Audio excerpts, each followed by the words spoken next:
You have about 15 to 20 minutes for questions, discussions, argument, disagreements, etc. Maybe we can open the floor first to the PhD fellows. Yeah. So that Yeah. you don't know me.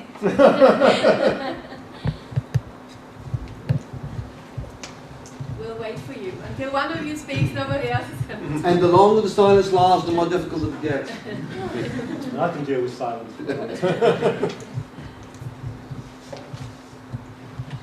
Do people understand what that was about? Right, yeah, that's the first thing I want.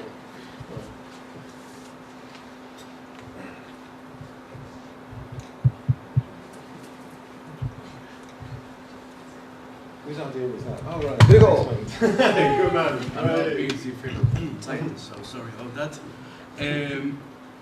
I'm researching the construction of dams in Patagonia. Basically, at this moment, there is a negotiation about the possible compensations. Yeah, yeah. In my interviews, many of the Patagonians, people who live in Patagonia for the last 100 years, Yeah. they want to have a negotiation with the company. The discourse that they have said basically that they are so poor that they need something. And whatever the company can offer is better. So I'm trying to think about this topic. What happened in the case of Chile, for example, with indigenous people and with the Patagonians who are living in marginal places in a country, who are already poor, without any support of the state or the market or NGOs. And basically, they don't have other opportunity more than to sell land, heritage, and community. I'm really concerned about that because they are already poor. And basically, they identify that any change, any possible change, could be better for the community. Yeah.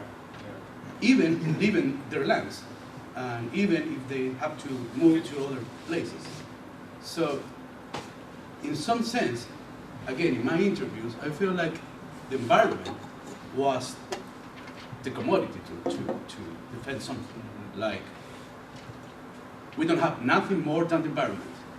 So probably the future of my family is today this opportunity to solve my land, my patrimony, my community. For me, it's really sad. That's my first question. What is the situation with these communities that are already poor? And because they are poor, it's possible to build dams in their environment. And the second one is about which kind of institution have to create the compensation. The state, the companies, in the case of Chile, are the companies. So basically, the company don't want to have large compensation, just a school, a gym, some games in the plaza, and that's all. So what kind of institution can create this, can apply this framework? Okay. A really nice question. So I'll take I'll start with the second one and then go back, because it's a slide that I took out. There's plenty of slides in there anyway. I mean, what is interesting in the compensation cases is people will often reject monetary compensations. And you can get, I mean, there's some wonderful work by Bruno Frey, where it was about citing of basically toxic dumps in Switzerland. You offer, it's a classic case of crowding out, so you offer the citing of the toxic dump. So many people will accept that. You then offer that with compensation, the number of people accepting it goes down. What does make a difference is if you offer monetary, because people see it as a bribe, so people will start rejecting it. What does make a difference is if you offer an in-kind compensation, and it will go up. I know some very nice work in Chile was exactly about this. Right, so if you offer a school or a hospital or some kind of public good, then it will go in the opposite direction. So there's something about offering monetary compensation versus public goods which makes a difference. And I think companies are now, some companies are wise to that, so that's what they'll offer in compensation rather than the other. And I think that raises interesting issues again around the limits of monetary, is where companies recognise the limits of monetary compensation, and where they start thinking in different terms. So I think there's a whole set of issues about what kind of goods people will accept in compensation, which are in-kind compensations versus monetary compensations, which are around this. And I should also say that companies are, they're kind of quite savvy. So I was doing some stuff on deliberative democracy and monetary valuation, and there was a representative of Rio Tinto Zinc there, who was an anthropologist who kind of sold his soul to Rio Tinto. And he was a really bright guy, and he was saying, when we go in there, people talk about the community, and he was kind of right. I've been talking about it here. He was saying, well, there's lots of different groups in the community. Let's be anthropologically sophisticated here. And there's people that will protest, and there's people that will accept. So as a company, I go in there and I identify, and my job as an anthropologist is to go in and identify for the company the people will accept against those that resist. And so people employ anthropologists to do that kind of work. Right. So even in your case, I don't know the cases, I suspect that the communities are much more, they're kind of there's lots of different attitudes that you're going to find in a community like that. And there's NGOs and protesters like me will pick up on one part of it, and the company will pick up on another one. So they're divided in those kind of ways. But the third thing I want to say about your case is it's a classic case of desperate exchanges. And it's where, if someone's so poor, you offer them anything, they're going to accept it. I mean, why is there, you take the surrogacy trade at the moment, why is India the place where that surrogacy trade is taking place? Right, you haven't got a huge commercial surrogacy thing in the United States, even where it's legal. There's not a lot of, it's because an Indian woman can earn about 5 or 10 times their yearly income. Right, in one pregnancy. So you make that kind of offer, people will accept it. You take to a poor person and say, I can sell my kidney. They'll accept it. That's why it's poor people that sell kidneys. So if people are very poor, they're put in a situation of a desperate exchange where anything, as you've said it really nicely, anything's going to improve their situation. And the economist then comes around and says, well, that means it's all free to improvement. There's no losers. Yeah. So everyone's gained. Yeah. And you want to say, actually, at that point, the proper response, I think, is not to say. I mean, this is where banning desperate. I mean, there's two responses. You can ban desperate exchanges like that, or you can say you've got to alter the background conditions, which mean that someone is willing to give up something that's so important to them because they're in such a desperately bad situation. So I think the kind of situation that you're talking about is a classic situation of desperate exchanges. And it's where it's very easy to go down the economist route and say, well, of course, there's money valuation because people are willing to accept it. It's a Pareto improvement all around, so it's great. There's no injustice. And you want to say, no, there is a justice and injustice. The injustice is in the background conditions which make it such that someone is willing to give up some of the most important things in their life. I mean, people will sell their children. If they're, people do sell their children. There's all sorts of things where people are willing to give up things that matter massively to them because they're in such a desperate situation. So I think the proper response is to say, how do we alter the background conditions for that monetary exchange in the first place? So I don't know if that answers you. Yeah. So can I just add something? I don't know if there are studies, I mean, it's not my field, but if there are any studies, if you actually make that question geographical, and you ask the same question to equivalent communities in Chile and in the UK, and then you get, of course, very different answers of what people are willing to exchange for this particular destruction of their communities. And then you start the disparity and what is desperate exchange comes clear in what you're saying. Is there any such work actually takes the geographical dimension of these desperate exchanges and what constitutes desperate exchange in the UK or in India? Not that I know of, but it would be good to do.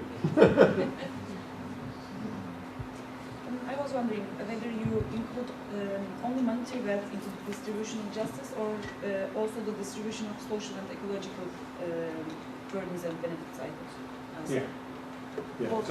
So distributional justice is about the distribution of goods and bads, right, generally. So I've just been doing some reports on climate justice in the UK. And that's what we're talking about. We're not talking about money at all. And my main point there is actually if you just focus on money, you're going to miss out on most of the injustices.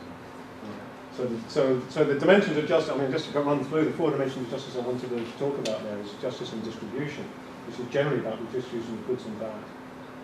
Procedural injustice, which is who has a voice in decision making. Recognitional justice, which is about who's recognised. And finally rectificatory justice, which is much more backward. So I think those are the different dimensions of justice. But all of them can have a number of different dimensions. So I was just focusing here on a particular problem, partly because it's come up in NGOs. Right? Yeah, this is an issue that they've been concerned about, exactly how we respond to these kind of different situations of evaluation. Yeah, first. Yeah. I like this distinction between backward-looking, forward-looking. And what would you think about the polluter-pays principle when it's in the environmental regulation? Because polluter-pays principle says that, and if you define the penalty, so you know beforehand how much you have to pay if you make wrong. Yeah. And for instance, in the Turkish environmental regulation, it was like a kind of improvement, like people took it as an improvement, but in fact that clarified firms, firms how much you have to pay, and that's there's a famous, I think it's the Fort Pinto case, where there was a particular, it came out, I think that's it was a particular car which had a car park which they knew would burst into flames and kill so many people. And what they did, this is why everyone knew about it, is that they worked out in advance what their compensation payments were going to be, how much it was going to cost to rectify that bit of the car, and decided that the cost for rectifying that bit of the car was much higher than the compensation payments they were going to do. And then they went ahead with it. And that's a standard, and it's a standard problem. It's, I mean, what was I reading about just the other? It's a standard problem with drug companies when they introduce a drug where they know that there might be side effects that people are going to do. So it happens all the time. So you're right. Once there's a known monetary valuation, what companies will do is simply treat that as a cost. Yeah, and they do a stand, and it then appears in their cost-benefit analysis. So, so I agree with you. That's what's going on all the time, and I think there's something really clearly wrong about that. But what's interesting, when that Fort Pinto case went public, people were outraged. Right? So if you publicise something like that, and they're saying, I'm in advance thinking of, sending out a dangerous car that I know is dangerous. Well, yeah. So is the Texaco Chevron Ecuador case not precisely a very dangerous one in many ways? Mm-hmm. Well, because the company can simply... Exactly. We do fully agree with you that we cannot monetize all these things. But there's a payment possible for it. Does that not make the process of monetization encroach even further? I mean, your argument works very well against the classical economists and welfare economists. Yeah. But that's ultimately not what Chevron and others are really interested in. No. They're interested in going ahead with what they do. Yeah. And now they can say, we very much agree with you that many things cannot be monetized in these kind of ways. But we're happy to pay all sorts of things. Go ahead with I mean, one of the interesting developments there is the recent case with ICTA-UAB who is involved. So there's other ways that you can, once you recognise this, you can think, okay, we don't have to go for monetary valuation. We can do other ways of making it. So what the court case, I don't know if you know, is against BP under Ecuador's rights of nature constitution, where you can take it outside of Ecuador. So they're taking BP to court. And what they're pushing for is no monetary compensation at all. What they're pushing for is they've got to leave in the ground the equivalent amount of oil that they wouldn't have taken out. So once you recognise this, you can start thinking of much more creative ways about actually how you would take a court case like that. So you can turn around to BP and say you're not allowed to take oil out. Right. And I think so. That's where I would go with this. I really liked your idea on what is the price of an apology? And the case of the comfort woman, it reminds me to like the German compensation for about 2 damages. My mom, she worked for the German government, and they paid some compensation for the workers who worked in the ghetto in Cracovia and in the Baltic countries, and they paid 4,000 euros for anybody who worked in the ghetto for 2, 3, 4 years. And I have the feeling like this 4,000 euro was more the price of the apology than the price of the labor, which... These are people involved in forced labour? Yes. Yeah. No, the German case is very interesting. I mean, Giovanni keeps telling to me when I send him versions of this ultimate... I've been mucking around with this for so long now, but he keeps saying you should mention the German case. So actually, if you could talk to me afterwards, that would be quite helpful for me. Right, yeah. So, I thank you very much because you clarify for people that are not keen on the topic some aspect of justice. But I think that is something missing. I will take the Chevron Texaco case. What is missing is exactly the voice of indigenous people. And this is related to which kind of institution we want to implement to judge something like that. And so I was thinking about, let's say, Foucault working around in Amazon. And Foucault will say, okay, we need popular tribunal. So where is the tribunal of indigenous people in this discourse? Where is the tribunal of indigenous people? How they will evaluate in their own imaginary and their, let's say, their own language, someone of their community that are destroying their community. So I think that we still are fighting inside our own languages, that is diversified by different languages, okay, monetary and so on. But still, we didn't accept any tribunal, popular tribunal. Not that also the Red Brigade was trying to do in the 70s, and Foucault was trying to legitimate with this discourse. So where is the indigenous people saying, I will judge these people in this way? No? And how we can, let's say, first of all, really legitimize a different way of life, first of all. And if we really want to legitimize how we can bridge our tribunals, our judgment, our difference of values with their values, really. No? Can we take a director of this company and say, okay, this is the director of company that destroy your people, so do whatever you want according to your value? Can we do also in parallel with this compensation in our languages and process also this kind of legitimation of this different valuation? This is... No, I think that's right. So you're right that what we're talking about is a standard court case with all the standard material. I mean, it'd be really nice to talk about this a bit more afterwards. I mean, because even where you think the language looks better, it still doesn't capture what's going on. So what's always struck me is the degree to which, the indigenous groups use the language of rights as well. And the concept of rights, even in the Western tradition, is actually very recent. So you're talking, the Greeks didn't have the concept of rights. So there's classical Greeks, not really Greeks. So there is a sense in which when you take all those indigenous communities, they are using what public languages evaluation are around. And even the language of the, it's kind of interesting whenever I see Joanne doing that talk, he talks about the indigenous groups using the language of the sacred. And even there, I have a slight worry, right, about that. So I remember, this goes back a long time. I always remember this as a meeting in Geneva with someone from the WTO, WHO, and then this French woman who claimed to be representing indigenous groups. And she started off saying indigenous people believe that all land is sacred. And I was thinking, there's lots of different indigenous groups, right? They're all saying that. And then I was at a meeting of the European Social Forum, and there was a Peruvian activist there, right, an indigenous activist. And he started off his talk as saying, I don't think anything's sacred. Right, was his opening sentence. He said, my main job is to rescue my culture from anthropologists and missionaries. Right. And the language of sacred is a kind of, I mean, when I think of the language of sacred, I think of the statues of the Sacred Heart on my mum's, it comes with a certain tradition.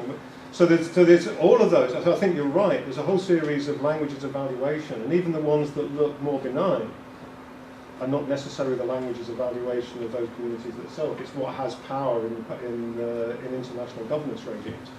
Right. So I think the questions you're raising are really good questions. Right. And what the institutional form should be to resolve that, I think, are really good. So I kind of just said very sympathetic to the question. Yeah. So I think there's clear limits to this. But all I was trying to do in this is say that activists shouldn't be worried about saying, we think the company should pay, but we think there's no money value you can put on those goods. Well, pretty much in line with the previous comments. By and large, almost all punishments come in the form of a fine. Why not be thinking of other mechanisms, such as, forcing the members of the executive committee of Chevron in personally participating into the cleaning up activities for, say, a full year? Yeah, terrific. No, I'll be very sympathetic. And again, one of the things I want to point out here is what I'm trying to get, and that's the original point I was saying about the recent BB case. Because once you realise that, once you reject the economist picture that what goes on in rectificatory justice is restoring a certain level of welfare, and there's a monetary value that does that, and you think it's in another sense about righting a wrong and expressing your recognition that a wrong has been done. Exactly. Then precisely all these other options become possible. Should be on the table. On the table, yeah. So I'm entirely sympathetic with that. And I think a year is probably too short. From my point of view, I think that in this debate is a very important point to consider. If we are talking about a project or a damage that is already done, or the people have the choice to resist or not, because and if they have this chance to resist, we are talking about compensation. Yeah. No, well, that's in a sense the Namada case and the Chevron case are exactly that contrast. So in the Namada case, people are being threatened with the dam which went ahead, and they're saying there's no money value there at all. And then there's the people, it was, I mean, to be fair, it was the indigenous groups, to take your point, and settlers that took the company to court. Right. And so they're doing another way of resisting in that context. Yeah. So they're precisely the forward-looking and the backward-looking, I think, are different contexts with different notions of justice involved. So I agree with what you said. I thought it might also be interesting to look at who decides some of these things, at least in the case of investment arbitration.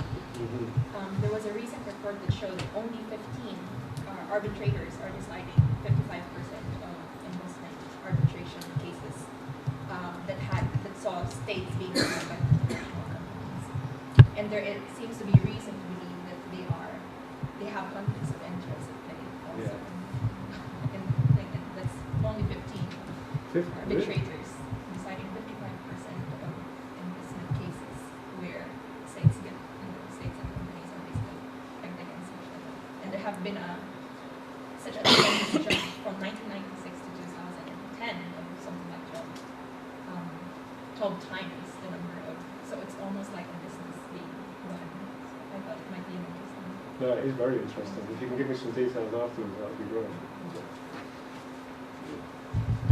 I found this, you said that the company did not issue an apology. Right? I find that extremely interesting in the sense that this is the exact parallel to the comfort women not receiving the monetary compensations. It's two sides of the same coin, because by not accepting to issue an apology, the company stays within its own imaginary institution that everything can be monetized and actually pays. So it's consistent with within its own logic and pays, monetizes everything. And this is a very powerful, I think, statement from the part of the company to make. and it actually further disempowers the communities that acted against it, which actually strengthens your argument about the importance of not accepting amens, because by doing so you enter the imaginary and you fully accept the rational choices, the dominant imaginary, and that will be perpetuated ad infinitum. So the only way to counteract that is not to accept. But then, this is my question really, in cases where people don't accept, so I would like to hear a bit more about the comfort groups. It stays there, doesn't it? It doesn't really challenge that. Well, no, it does. I mean, the comfort woman case does. I mean, because what they were basically saying is we'll accept it only if the Japanese state pay it, and there's an apology with it. Right. So they were actually demanding. So they were actually demanding exactly those things. So they would. I mean, the fund that was set up by private companies and didn't have any apology associated with it. So that's so. It's exactly that was the So situation. what happened? Did it happen? No. So they refused. That's what I'm trying to say. So how do we get forward? Yeah, that's right. So their refusal was part of their campaign for it to be something else. Yeah. So and it was, and the reason it's up on my slide is because it was a big story. That kind of refusal of real money was a real expression of the wrong that had happened to them. That you can't buy us off like this. And I think that's often happens. I mean, where people say, I'm just not going to accept this. You're not going to buy me out. And it is things like buy me off. It exactly picks up that social dimension of what's going on in these kind of places. So well, I know that probably this is going to be controversial, but I'm not sure if I agree with this idea of institutions, which institutions are involved in this. And tries to make something more just for everyone. Because, for instance, I've been working in Peru with indigenous people affected by oil activities also in the Amazon. And, they sign this kind of corporate communities agreements every year between the communities and the company. And after this signature, they feel like that they cannot say anything else. Whatever the company do, they have accept them doing still keeping on their activities like pumping oil. So if is there an oil spill, they have nothing to say because they have already signed the agreement. So and this is a kind of their traditional leaders signature on this agreement. So it's like recognizing their institutions. Way of recognizing the institutions, and then there is this thing. Most of the people probably would accept all these activities. So it is the problem. Yeah, but if we legitimize their view, why is it a problem? Why our position is better one? Yeah. I think that's a fantastic topic for discussion. I know that. Which I suggest we continue during.